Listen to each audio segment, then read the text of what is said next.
Well, good morning, good afternoon, good evening, everyone. My name is Frederick Winsness, and I'm with NetHope and the NetHope Solutions Center. I want to welcome everyone to another NetHope Solutions Center webinar, one in our series of ICT for D conference webinar series. You can find a link to all the webinars we've done in this series on the Solutions Center, and we'll send you some links in the chat window later on. Today we're going to cover blockchain for development and address how we move from hype to reality.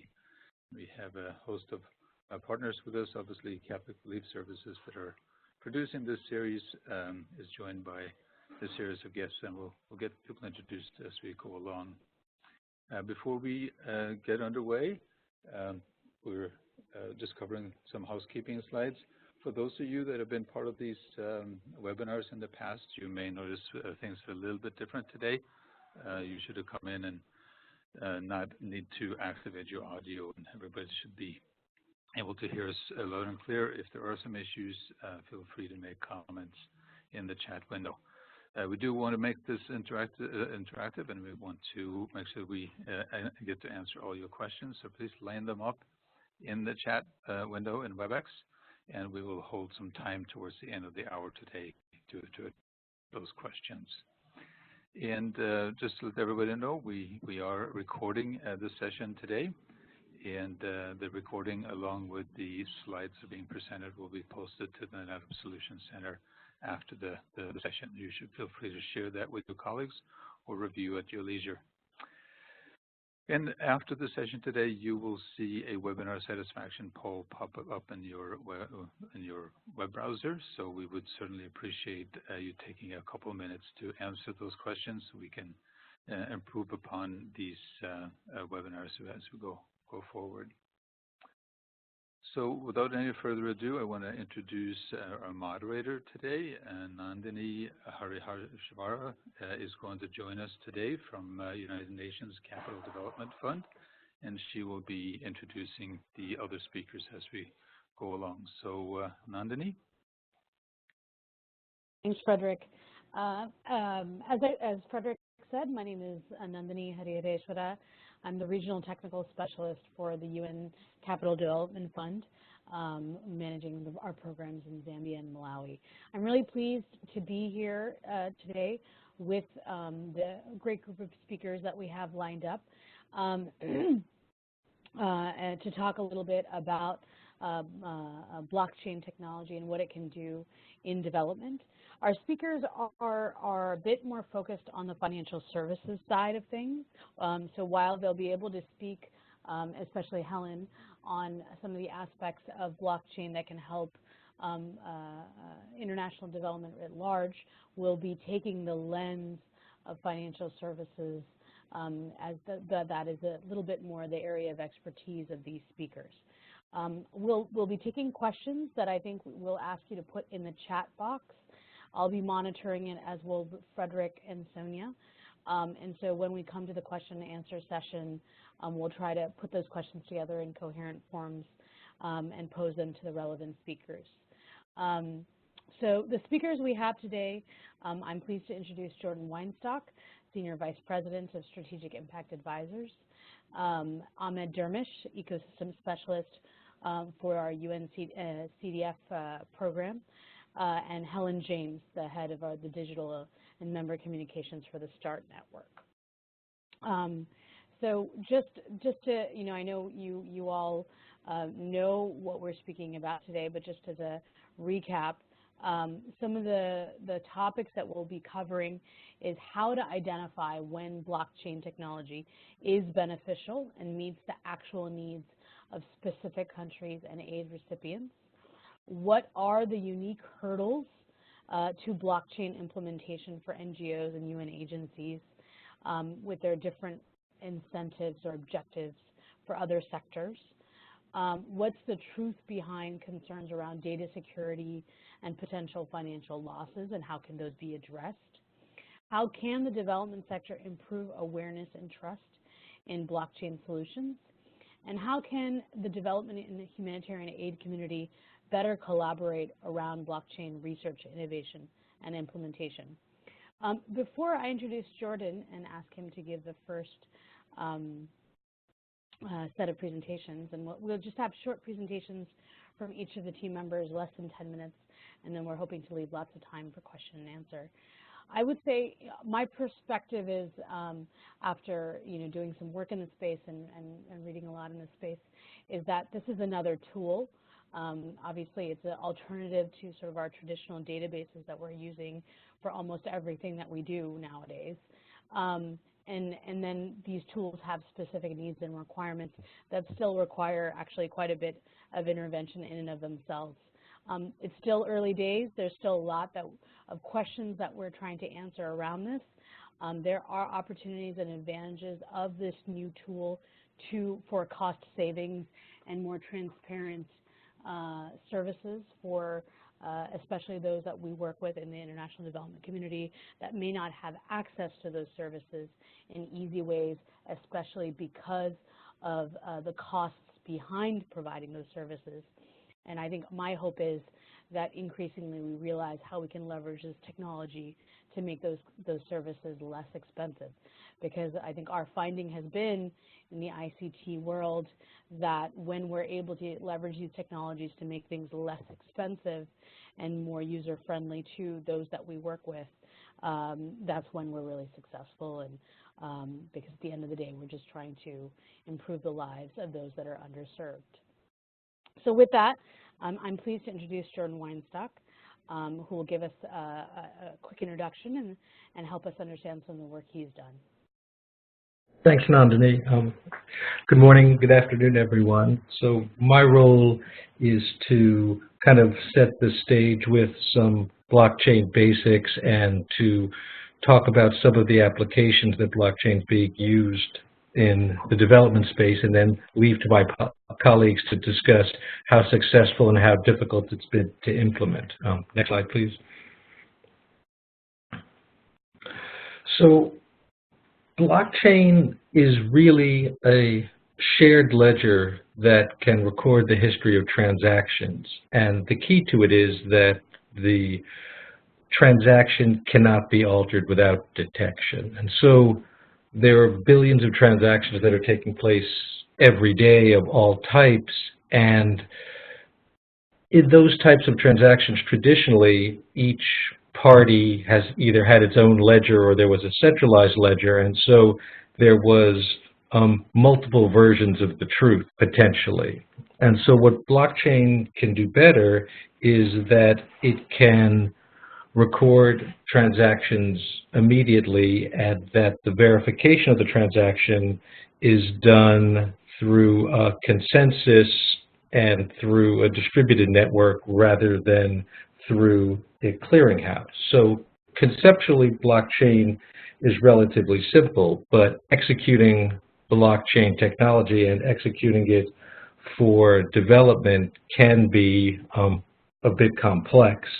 The other thing that I think has been interesting with blockchain, and as the title of the webinar, Hype to Reality, no one wants to miss out. And so I've been working with several central banks as they have been testing the technology for some of their purposes, and that's been an interesting journey, and there's been some adoption. But in addition to the financial side, there is a lot of application of blockchain that can work in the development space. Next slide, please. And so what blockchain does, in a way to think of it, is as kind of a digital lockbox, whereby different entities or organizations can hold the key to the lockbox, whether it's individuals, businesses, institutions. And in that lockbox, different types of assets can be placed. And so in addition to pure financial transactions, you have things like land titling, contracts, warehouse receipts, and humanitarian assistance, all of which can be placed on blockchain technology and then follow through the transaction process with all of the advantages that we've talked about earlier. And so depending on the application, you can trace and verify the transaction, and then how much you know about a specific transaction depends on the application. So if you're looking at coffee or cocoa or some other agricultural product and you want to do traceability, you can learn a lot about a product. If you're buying things with Bitcoin, then the amount of information associated with the transaction can be a lot more limited. Next slide, please.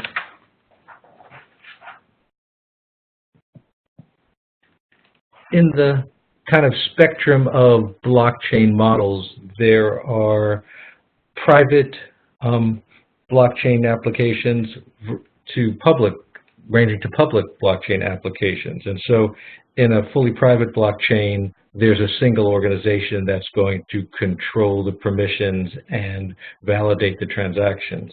In the consortium, and this is what we've been seeing at least on the financial side, where a series of banks or a series of other financial institutions are involved in a blockchain pilot, there's a consortium that has the privileges to control the transactions. And then at the other extreme is the public blockchain, and the most famous and or notorious of that is in Bitcoin, where there is public validation of the transactions. Next slide, please. And so using this concept of validating transactions, there are a range of applications that we've seen in the development space. And some of that area is in digital currencies and financial inclusion applications, whereby we've all looked at the mobile money and how that has changed the game in terms of payments in a lot of spaces. Well, blockchain and digital currencies take that one step further and try to make them a bit more secure, a bit more interoperable, and in some cases backed by central banks. And so the desire to improve the trust in the transaction and improve interoperability is something that blockchain might be able to accomplish. Another area is the legal identity, and so there have been certain organizations that have developed applications that enable a valid ID to be established for an individual that is also based on blockchain. And some of the advantages of this type of application is that, one, the identity is controlled by the individual, but also the identification and the information associated with it can be compartmentalized. And so certain people can see your health records, other people can see you have a driver's license, others can see you have a beneficiary ID number, and so information is shared based on the permissions that are allowable under that ID. Another area of promise is land registration and the digitization of assets, and I think we'll talk a little bit about that later in the webinar, where the asset can be validated and traced through a variety of transactions, and there is an immutable record of the transaction. And the final area we've seen some promise is smart contracts, where the blockchain incorporates conditionality into the contract such that when a certain condition is met, a payment could be triggered, or some other mechanism that makes the contract even more useful and becomes part of a process as well as just a legal document. Next slide, please.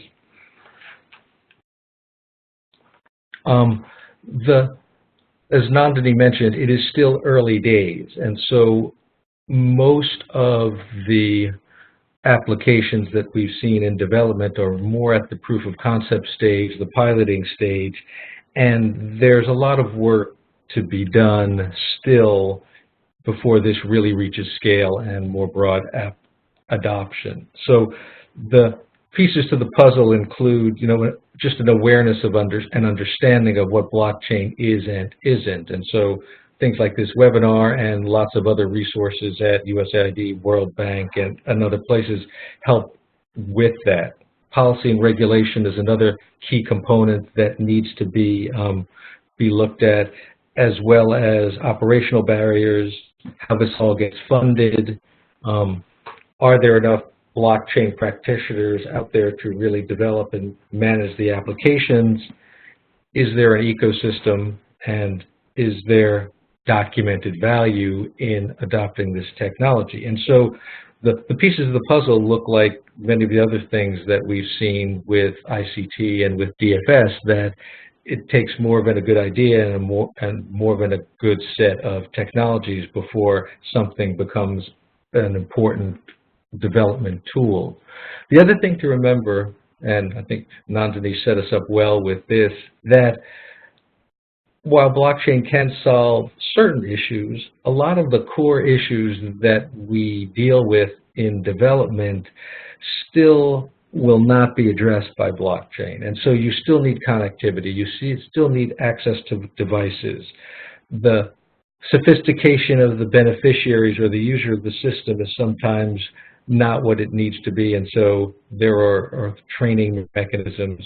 For a lot of programs, the registration mechanism is the big cost, and so getting people onto the system is a challenge. And finally, you know, the rules on, at least on the financial services side, of know your customer and other things like that still need to be addressed.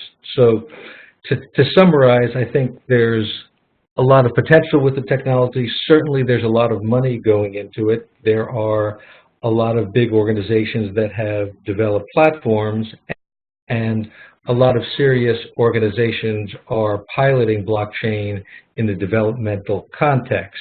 How much data we have on the return on investment, I think, is still short and something that we have to work with. But thank you for your time, and I'll be happy to answer questions when it's my turn to answer. Jordan, we just had a quick question, so I think it's a nice question before we shift to Ahmed. You know, there's a perception that potentially the benefits of blockchain right now is kind of more on the organizational side first and sort of the individual later.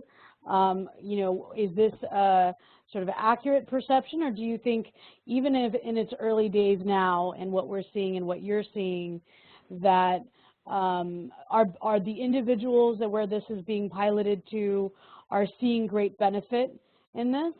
I think I would agree that the more immediate benefit it will be on the organizational side for two reasons. One, I think it can better meet some of the challenges that organizations know they have, whereas individuals, the value proposition is a little more nebulous. And secondly, it's a lot easier, as we all know from implementing programs, to work with a set of organizations that have both the sophistication and the expertise and the understanding, rather than a large set of beneficiaries where the challenges are a lot greater. So I think the reason we see organizations working in this area first is A, it's easier, and B, there are some clear problems that they're trying to address. And my sense of things are also that when this is being, when these are being implemented, the user interface with the beneficiaries is normally very similar to what they already do. Sometimes it's still USSD menus or smartphone menus, depending on the sophistication of the user. It's really on the back end, again, with the organization that is having more changes to sort of how all of that works. And that kind of makes sense in a few different ways. I know there are more questions coming in, which are great, but what I'd like to do is transition to Ahmed, and then as the questions come in, we'll pose them to the right speakers. So I'm pleased to introduce Ahmed Dermish, our ecosystem specialist, a friend and colleague at UNCDF. Take it away, Ahmed. Great, thanks, Nandini, and thanks, Jordan, for that great start to the discussion. There's a lot of overlap, which is good. The art of learning is often in repetition, so forgive me in advance. It's for everyone's benefit. You can switch to the next slide. So the focus that I would like to apply for the next few minutes is really the use of blockchain in the public sector more generally, partly to identify key use cases, many of which Jordan alluded to just previously, but also to look at it as a potential catalyst or enabler for blockchain being used more broadly in the world and in countries that we work in. And conveniently, you can sort of split it into two contexts in terms of what the government's responsibility is, whereas governments must ensure the safety and stability of the system broadly, and the markets that they are responsible for, and the customers who work and operate in those markets, and also seek efficiency and transparency in those same systems. And there's a little bit of a trade-off sometimes, or how do you optimize efficiency without compromising safety and stability? So this really gets to the nexus of governments trying to promote innovation in their markets, and blockchain really looks them straight in the face and forces them to answer that question in some form.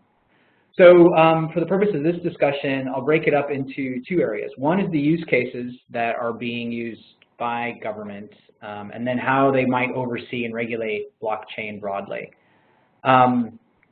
So, when we think of the uses, as Jordan alluded to, this includes payment systems, things like birth registration, access to information, legal judicial processes, utilities such as energy, water, etc. All of these have potential for use of blockchain, many of them actively being used now, or at least experimented with.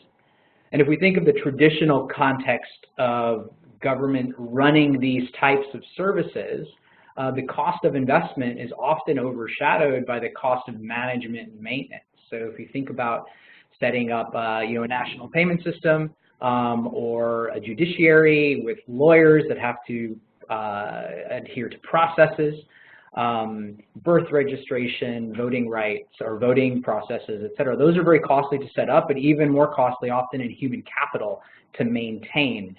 And so over time, you see degradation in those services, which is a problem, and I'll get to that in a moment. Another key attribute of traditional public sector infrastructure is that it tends to be centrally managed, largely just to enable control and oversight.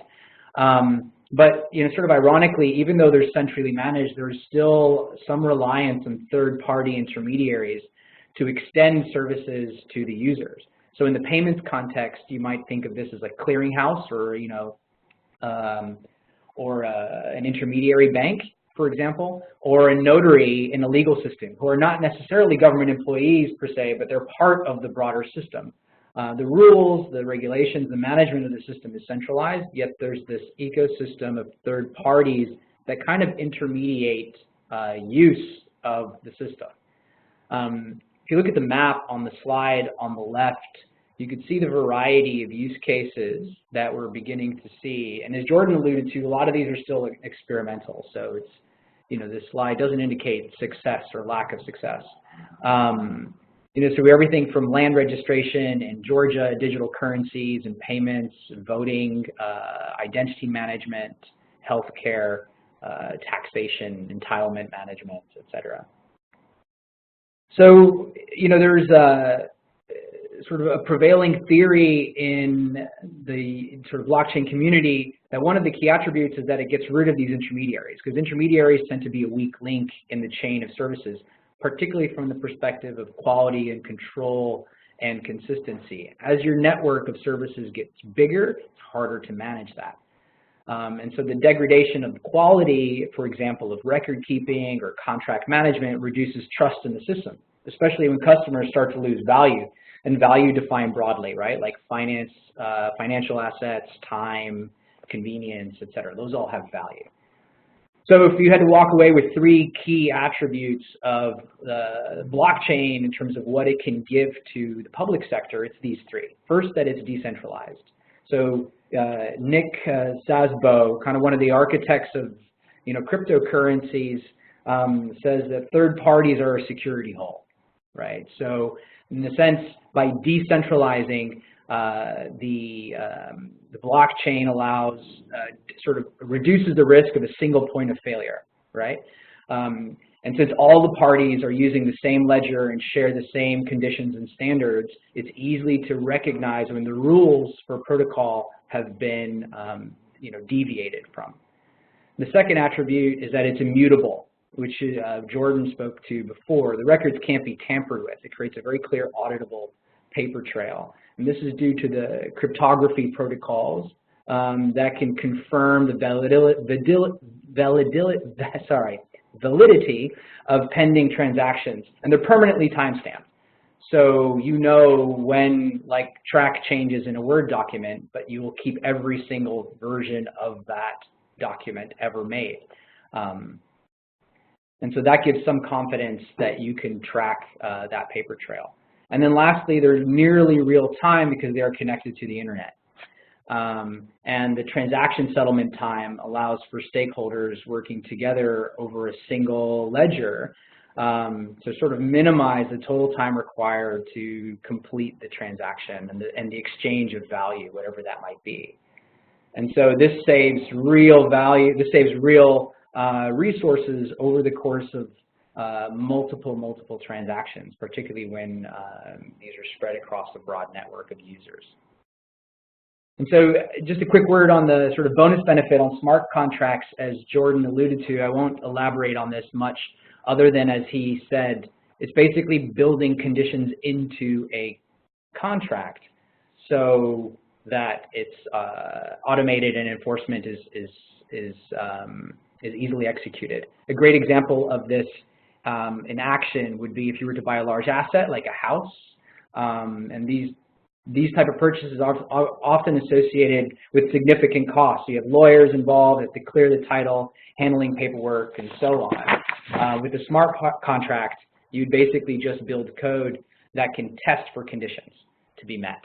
And this, again, reduces inefficiencies, it reduces inaccuracies, and lowers transaction barriers. A lot of potential there. So that's kind of on the positive side, how public sector use cases really benefit from blockchain. The other flip side of this coin is the challenges facing the oversight of the use of blockchain technologies in developing markets. These are pretty obvious. Jordan alluded to a few of them before, and again, it's largely because it's still very early days.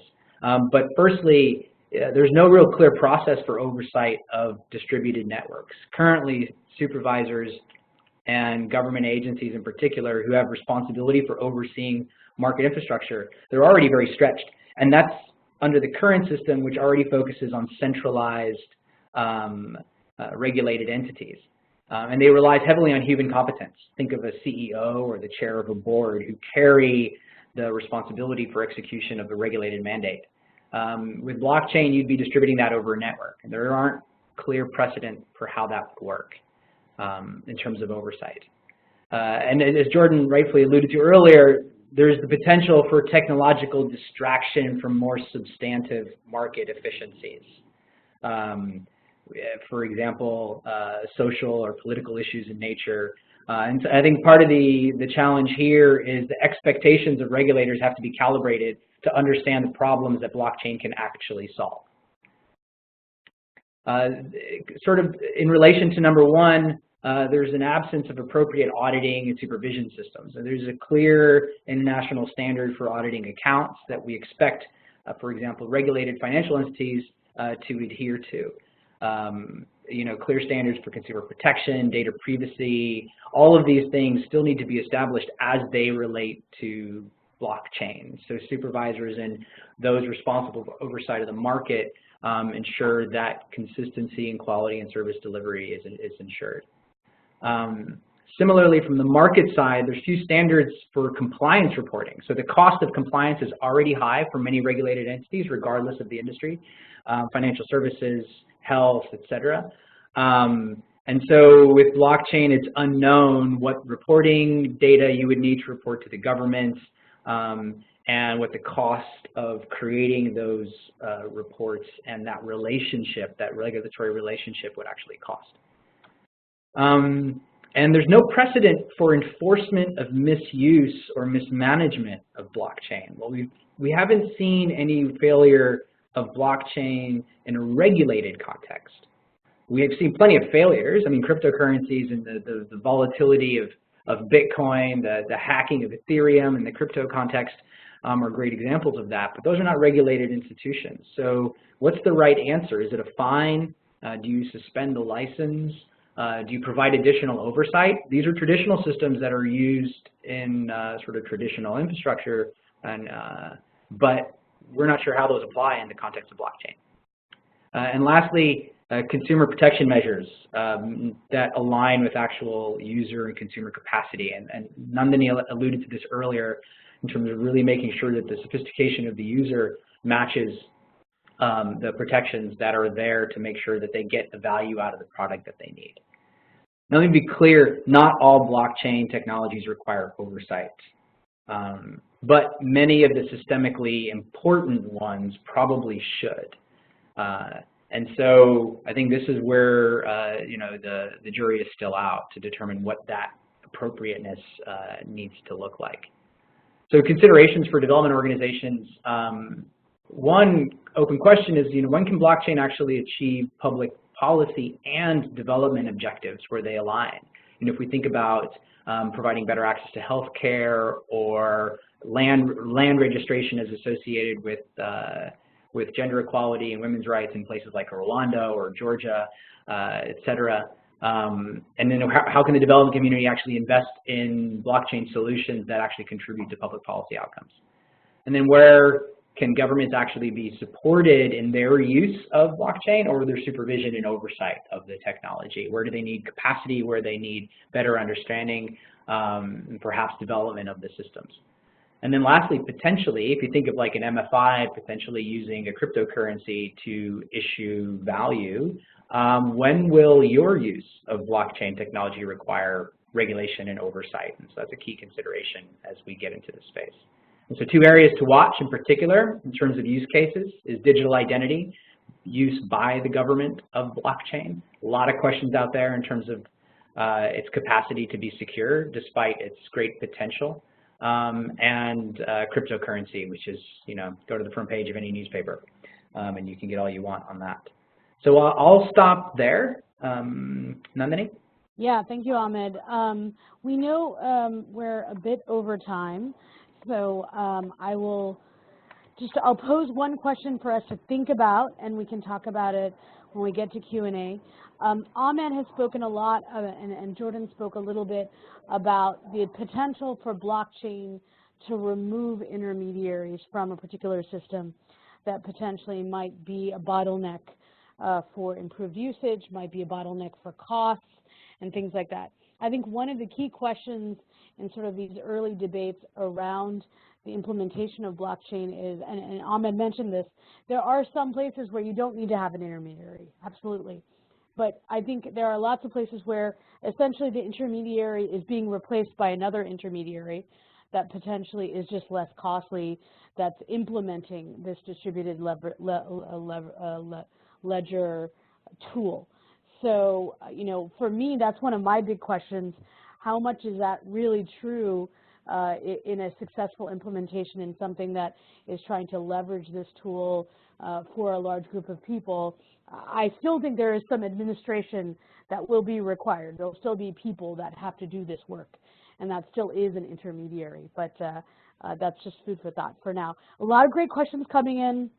One specific question that's come in twice now is cost-benefit analysis of traditional tools like databases and the ways that we are doing things now versus Bitcoin, whether or not just adding Bitcoin to something maybe is a bit more sexy, but is it really always the most cost-effective thing? Great questions. We'll get to that when we get to Q&A, but also just wanted to bring it up before Helen shares with us some of her great experiences with the Smart Network. Helen, please take it away, and I'll switch the slide. Thanks, Nandini, and thanks to the speakers that have been so far. I'm not a blockchain expert, so it's really useful to hear from you guys first. So before I go into how the Smart Network is using blockchain, I'll just tell you a bit about who we are and why we're looking at blockchain. So if you go on to the next slide, Nandini. So the START network was created because we believe the humanitarian system isn't working as it should. It's too slow, it's centralized, it's reactive. And so the START network is aiming to create a more effective way of delivering aid. And we work in three main areas. Firstly, in working in new types of financing. So financing that is faster or can be triggered early, so in anticipation of crises. We also make use of new financial mechanisms for the humanitarian sector. So we're looking at bringing in insurance products, and we're testing a number of parametric insurance products for humanitarian response. We also work around localization, so enabling local and national organizations to access funds directly and be part of decision making. So making sure that responses are better based on the needs of the community by having those decisions and those programs implemented directly by the organizations who are based on the ground. We also work in collective innovation, so working together to experiment, to share learning across organizations, and sharing the risk of failure in innovation through collaboration. So we have 42 members based globally, and they range from international to nationally based NGOs. And our donors include the UK government, the Dutch, the Irish, the Estonians, the Belgian government, and also the European Commission. And our members range from the very large organisations that you'll recognise, such as Save the Children or Oxfam, to the very small organisations that are only based in those countries where they work. So Adesso in Kenya, Cadena in Mexico, and PARC, a Palestinian organisation. So if we just go on to the next slide. We've been working in the blockchain space for a couple of years, and our latest project, which we began last year, is being delivered in partnership with an organisation called Dispersed, and they're a fund management platform built on blockchain. And the problems that we're trying to address through this project are mainly around the aid sector's inefficiencies in the distributing and tracking of finance. So those problems include we're using legacy banking systems. These systems are slow, they're opaque, and they're disconnected, and they're often hugely expensive. Accountability is blind. There are so many intermediaries in the humanitarian sector, and we often find that we're more accountable to the next intermediary along the chain rather than to the taxpayer who's funding the response or to the communities that we're serving. And that leads to ineffectiveness, it leads to mismanagement and corruption. And then there's an inability to trace funds. So we can't see where money is going, who's spending it, and why it's being spent. And so all of this, we believe, is leading to reduced impact. So if you just go on to the next slide. So humanitarian financing, in particular, offers unique challenges. So the international architecture often looks something like this. The home donor is able to fund the home INGO, and that INGO cannot spend the money themselves. They transfer the money, in many cases, to the international arm of their organisations. The international office will then transfer it to the country office where the response is, and that national office will then often be working through local partners. And so the money will go through all of those organisations before it gets to the people in need. And so think about the number of bank transfers along that chain, the number of cross-border transfers, so the amount of time the currency needs to be exchanged, and the currency fluctuations that you'll have along that period of time in terms of how long the financing takes to flow along that chain. So if you just go on to the next slide. So the Dispersed Platform enables funding to be transferred on blockchain easily and quickly, and we're using tokens at this stage. We're not yet using cryptocurrencies. And those funds can be traced along the chain through all of the intermediaries. And we also intend to link the system later to other systems for example, cash transfers, for vouchers, for mobile money, to enable funds to be delivered directly to beneficiaries. And as has already been mentioned, the blockchain provides complete and immutable data that is then available for impact measurement and auditing. So I'll just go into a little bit more about how the dispersed solution is going to work in our pilot project. So if you just go on to the next slide, please. Yeah. So projects would be defined and agreed in the usual way. So the objectives would be set between the different stakeholders and agreed. Each partner organisation would then create a digital wallet on the disperse account. The donor would deposit funds, so that would be fiat currency, the money that we have in our wallets and in our bank accounts. They would deposit those funds within Disperse's segregated bank account.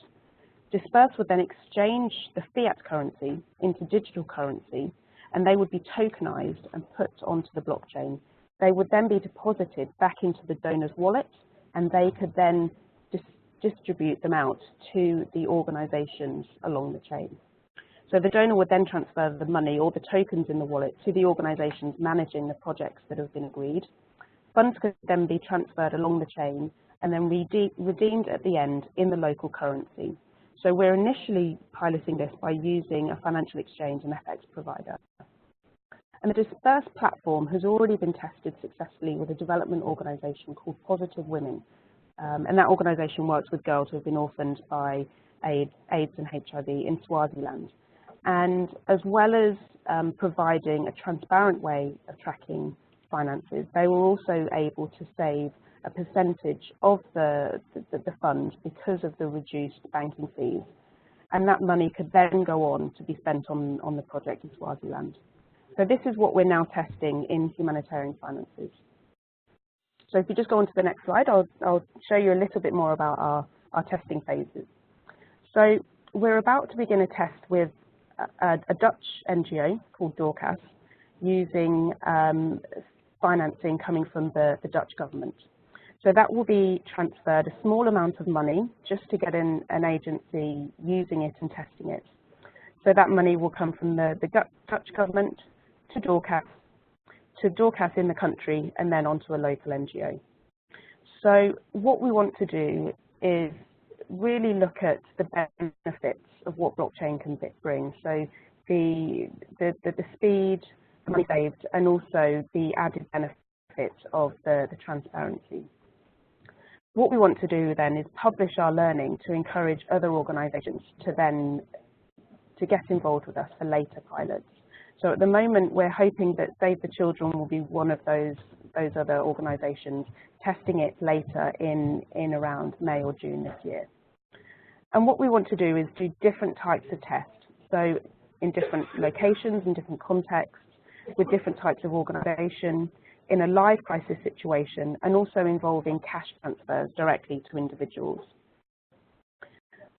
And if you go on to the next slide, I'll just tell you a bit more about our timings for this. So the partnership was created in May last year, and since then we've been working on designing the platform and testing it. Now we want to launch the first pilot, and that will be delivered between January and March this year, and then we'll do further testing towards the end of the year. And what we want to really do then is look at how the platform can be iterated and rolled out across our programs. So we're really keen to share the lessons as we go. So if you go on to the next slide, people are always really keen on why we chose this particular use case and what we're learning as we go. And what we've learned so far is we really need to choose a problem that's recognised by others. So I mentioned that we've been working in blockchain for a couple of years. Our first blockchain project in 2015 was working on a problem that was very specific to the START network and the way we worked. And we found it difficult to get engagement from members and donors and to get them on board. And we needed organisations to support this from a financial point of view and also from a testing point of view. So we looked at the other problems that we were experiencing and looked at the other potential use cases for blockchain. And so that's when we decided that actually there was a much better use case that we could look at. We also find that working with partners is critical. So for us, we really couldn't do this if we weren't working with our partner Disperse. They're an accredited financial sector provider. So they're accredited by the UK Financial Conduct Authority. And that means that members and donors have assurances that the funding is safe. And we're really encouraging, and we are as well, really keen to publish the results. So we're really keen that organisations that are testing blockchain publish what you're learning, because we're finding it's really difficult to get agencies on board because they don't at the moment have enough awareness, and therefore they have a lack of trust in blockchains and platforms. And so we're really keen that organizations that are testing it, that have testing it, publish what you're doing in order to build that trust and awareness. And then finally, we'd also say to collaborate with other NGOs. So join and make use of networks like NetHope and Start Network and start building and testing these solutions together. Innovation is such a tricky thing in the humanitarian sector because of the risk of failure. So we find at the Start Network that risk can really be shared across the organization, all of the organizations involved through collaborations. So that's it from me. Thanks so much, Helen. We appreciate it. Maybe we'll quickly go to Sonia, who wants to share a little bit about the ICT for D conference coming up in May in Zambia, my home country. That is, we're looking for speakers for that conference. So, Sonia, do you want to just say a few words on that, and then we'll go to Q&A. I've taken some notes on some of the questions that have been asked, and we can pose them to specific speakers. Perfect. Thank you very much, Nandini. So as Nandini just mentioned, we will have our 10th ICT4D conference in May in Zambia. So it's a 3-day conference, and then we also have a 4th day looking at specifically ICT4D training, technical training, as well as soft skill and leadership training. And we currently have our call for speakers open until the end of this month. So I'd like to encourage you or your colleagues at your organizations to apply. I have the link here on my slide, and I'm also sharing it now with the group. And could we just have the next slide, please, so I can just briefly highlight which different conference tracks we have. So again, the conference will really much look at the practical application for digital technology for the use in development and humanitarian aid programs. It's a global conference, so not specifically to Zambia. And we encourage speakers from all different backgrounds.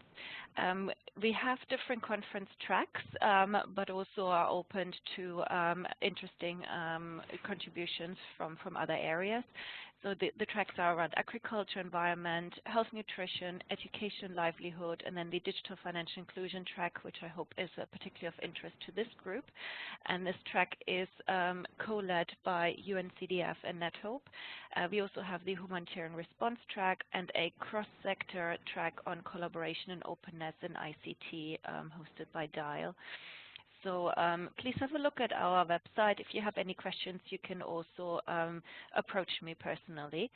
And maybe just before we finish, I just have the next slide, also the link to the conference, and want to mention that we also have our registration open and are currently offering a early bird discount. So I know budgets are tight, so that's I think a good way if you or your colleague will be attending, do take advantage of it. Thank you very much. Thank you, Sonia, very much. And thank you, Sonia, for putting us all together. Sonia asked us all to speak and moderate, so she's one of the awesome people behind the scenes. So we have about 10 minutes left for questions, and please do post them in the chat box, as Frederick had requested. I have been reviewing all the questions. I think there's a couple themes coming out of some of these questions that I'd like to tease out and potentially pose to some of the speakers. I think the first theme that's coming out, a couple people have asked about this, is if there's been some sort of analysis on the costs.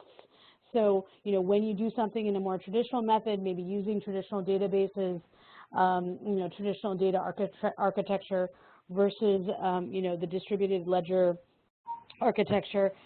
Even though this is early days, has there been any initial cost-benefit analysis?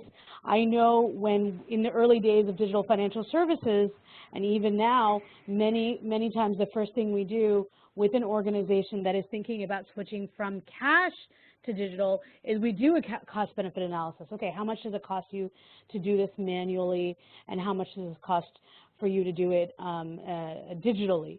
So Jordan, given your work with the central banks, and Helen, your work with some of the humanitarian institutions, can you speak to your experiences on whether you've done some of this maybe baseline comparisons and even if it's just initial thoughts on the subject?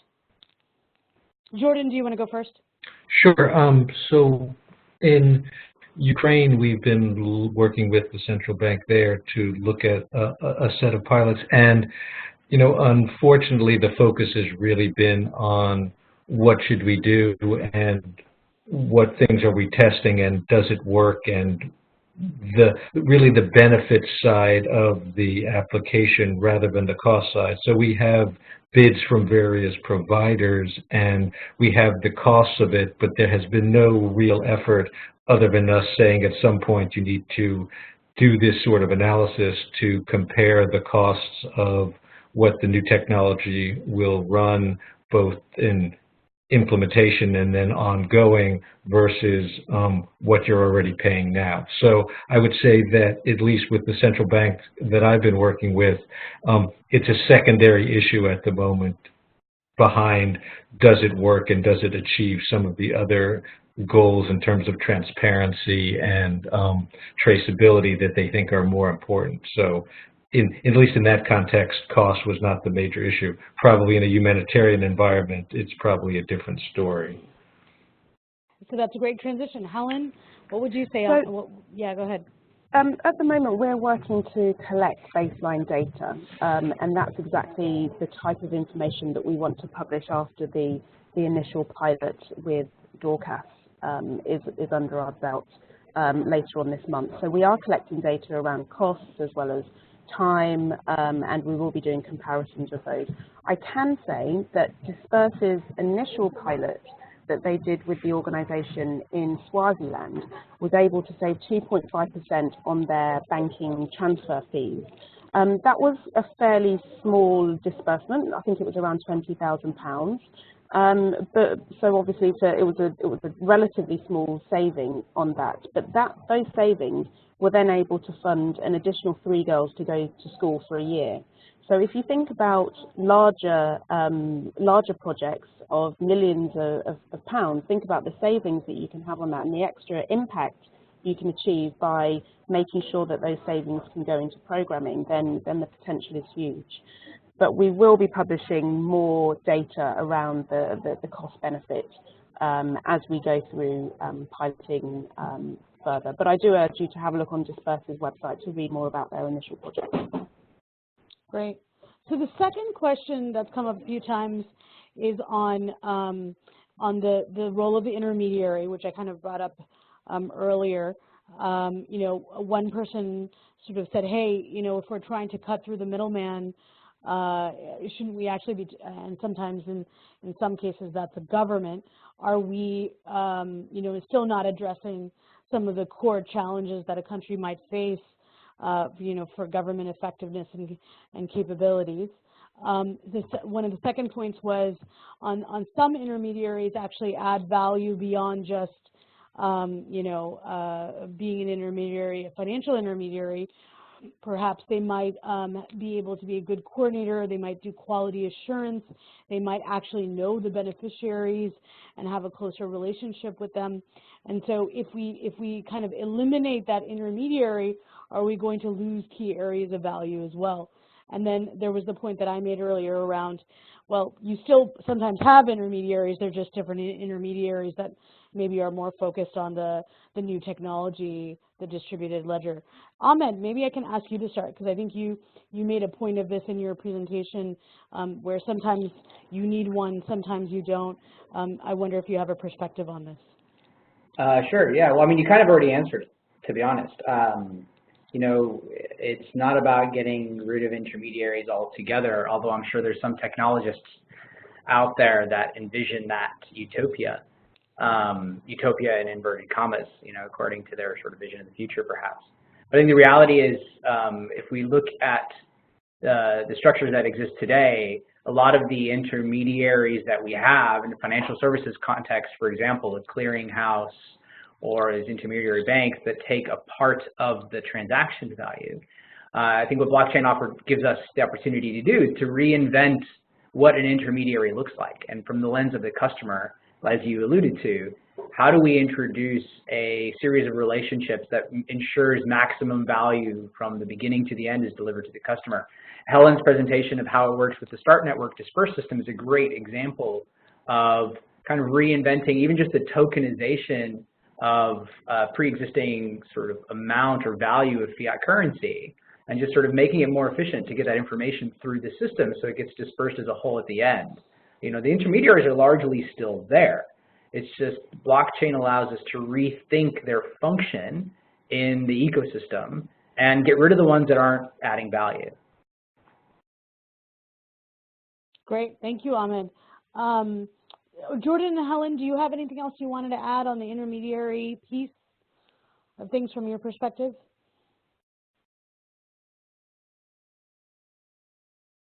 I think Ahmed covered it, to be honest. The START network isn't trying to reduce the role of NGOs and INGOs in the system. What we're trying to do is look at the inefficiencies where they exist and looking to see how technology can improve the impact for the people on the ground.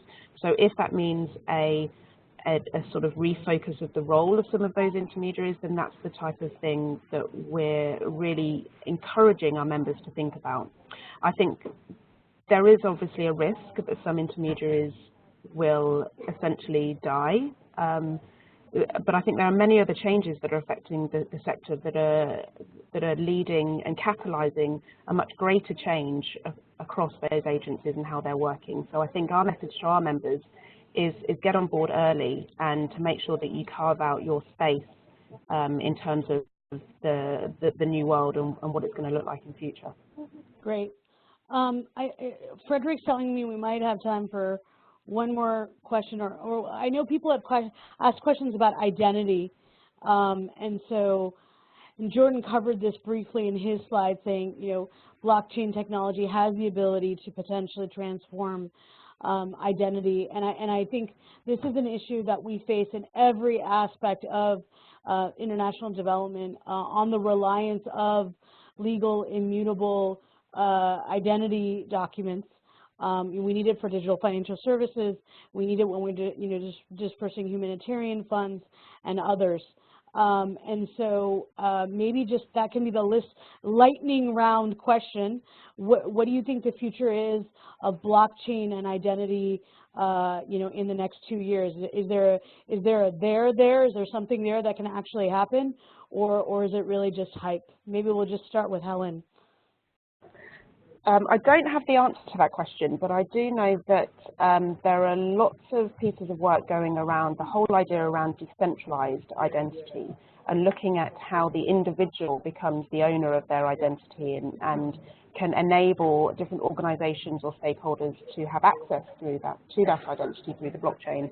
So I would encourage you to have a look at the Decentralized Identity Foundation and the work that group is doing, but I'm afraid I don't have any clear-cut answers at this stage. Okay, Ahmed, what's your lightning response? I think this is a great example of a place where the development community, specifically the humanitarian community, has potential to lead the process and demonstrate to governments in particular how blockchain can be used to give identities to people in a safe, robust fashion. I mean, given the volume of people, for example, in refugee camps that arrive without identity, the trick would be to reverse engineer them back to their original identity, quote unquote. That's where the work lies. But I think this is a great example of leadership and the alignment of development priorities and public policy objectives. And to that note, UNHCR and WFP have actively been piloting the use of blockchain technology for identity, for refugees, and for those displaced. So there's actually material that we can read and learn from on what they're doing just in last year. So it's an exciting space. Jordan, what is your lightning response? Sure. So, as you alluded at the beginning, Nandini, blockchain is a tool, and I think in the area of identity, it is a tool that has a lot of value. And as Ahmed mentioned, with the development community having this tremendous need for immutable identity that is transportable, I think that this is one of the areas where we are going to see some real progress in the next couple of years. Thank you very much. Before I hand it over back to Sonia to talk about next month's webinar and Frederick to the wrap-up, I would say for those of you that are really interested and maybe you already have read these documents, or maybe you're still, maybe this is your entree into the subject. Either way, GSMA has just put out end of last year, a great paper on explaining what blockchain is. They do it just as well as Jordan, if not better, as well as giving 4 examples, I think including one from the START Network on how it works. I think it was a great primer for several of me and my colleagues. Second, the Technology Salon has also put out a great set of documents and analyses on blockchain for development. That's a great meta summary. So we'll share that out when we do the write-up on the webinar. And I want to give a great thanks to Jordan, Ahmed, and Helen for doing such a great job on helping us delve further into this topic and the experiences thus far in the early days of blockchain for development. So I'll hand it back to Sonia to talk a little bit about, very quickly, about next month's webinar, and she'll take it from there. Thank you very much, Nandini, and thank you very much for moderating this session, and also big thank you from me to the speakers, and also for NetHope to facilitate this for us. So we will reconnect on the 20th of February with our next ICT4D webinar, and that topic is evaluating digital innovations for humanitarian response.